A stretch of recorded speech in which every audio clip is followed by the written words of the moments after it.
Okay, my topic this morning is the real secret. The real secret. Are you ready for it? Yes. All right, okay. Now, I'm just going to back up a little bit because when the video and the book, The Secret, were released, it was a world phenomenon. You know, suddenly in one huge swoop, everybody around the world was hearing about the law of attraction. Everybody was exposed to that. And it made a big splash. Big splash. And suddenly those who were open to it, those who sort of had a feeling about it all along, those feelings were being validated. Suddenly those people who knew nothing about it, but it really sounded plausible, were exposed to something brand new. Some people took it off into fringe areas that really didn't have anything to do with the law of attraction, but you know, sometimes that's what we do too.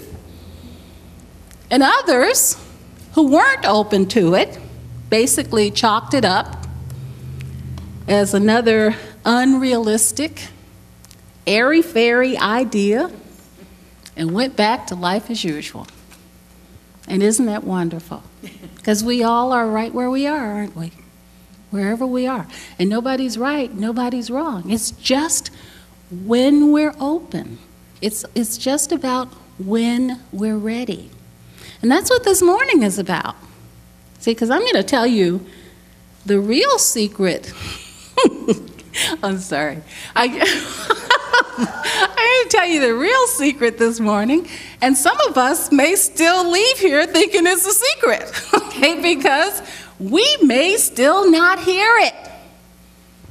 And sometimes I forget it. Sometimes I have to remind myself of what the real secret is. So I think that's the part of that makes it a secret, that we hear it. And because there's nothing for it to connect with yet within us, because we're not yet ready for it, it remains a secret. All right? So, the law of attraction might still very well be a secret to many people, but that's okay. It's not a secret to everyone, and it's certainly not a secret to us, is it?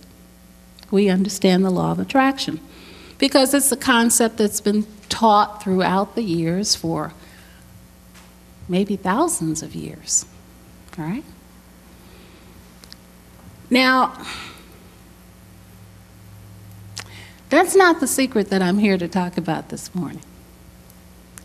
The real secret is something that we're all aware of, but based on the way that we live our lives, it appears that it really hasn't sunk in yet.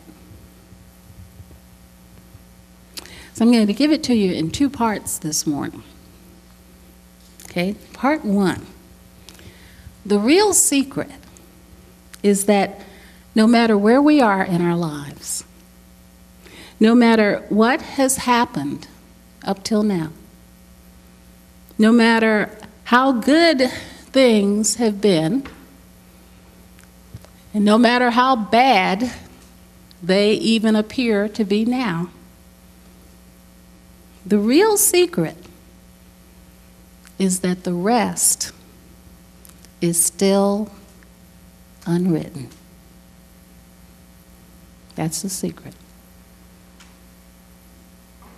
The rest is still unwritten.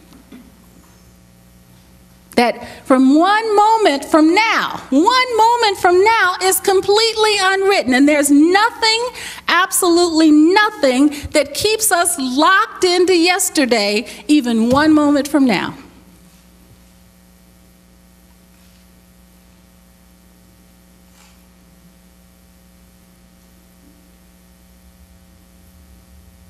I don't think you heard me. Because if you heard me, you should be excited. Yes, thank you, Celeste. If you heard that, you should be very excited because there's nothing locking us in to even a moment from now. So even if we came in here feeling down and depressed because of the way that things have been going, there's nothing that mandates that they remain that way. The rest is still unwritten.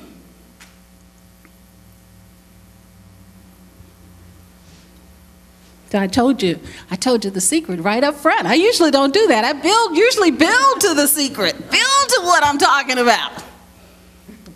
Maybe I won't do that again.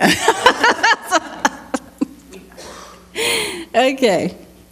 But there's nothing that keeps us locked in other than ourselves. See, we even, you look at, they say this is a day and age of terrorism. You know the greatest act of terrorism there is? Our thought. That is the greatest act of terrorism that there is. The thoughts that we think, the thoughts that we use to lock ourselves into wherever it is that we've been. The thoughts that say that you have to go into the penalty box now and you have to stay there until somebody tells you you can come out. When in truth, only we can hold ourselves hostage. Nobody else has the power to do that. So the greatest act of terrorism comes from us, from what we are doing with ourselves. But Ernest Holmes tells us, he says we are not punished for our mistakes. We're punished by our mistakes. So see, yeah, everybody's going to go into the penalty box. Everybody's going to experience the penalty box based on whatever it is that we're thinking, but the penalty box says, okay, if that's what I've been doing, and if that doesn't feel good, let's not do that anymore. But this whole idea that we have to stay there is our own. That's something that we have given ourselves. That's something that we're holding ourselves hostage with. And we have to give ourselves the get out of jail free card. Nobody can release us but us. So I'm going to say it again. The rest is still unwritten. Even a moment from now is unwritten.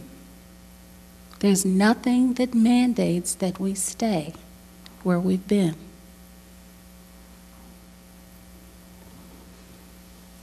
Now, I don't know about you, but that's exciting to me. I don't know about you, but that makes tomorrow look pretty darn good. Yeah. Last week in our It's Not the End of the World class, we were exploring what Dr. Joan Borisenko calls the poisonous P's. And the first of the poisonous P's that she talks about is personal. And she tells us that it's very important that we don't take things personally. Now, that sounds like it contradicts what we teach, but it doesn't. We teach that we're responsible, okay? But what she's saying is don't take it personally when something shows up. We're dealing with a law, an impersonal law of cause as effect. And all that law can do, as Linda told us in her opening treatment, is mirror back to us. Whatever it is that we're thinking and believing into it, that's absolutely all that it can do.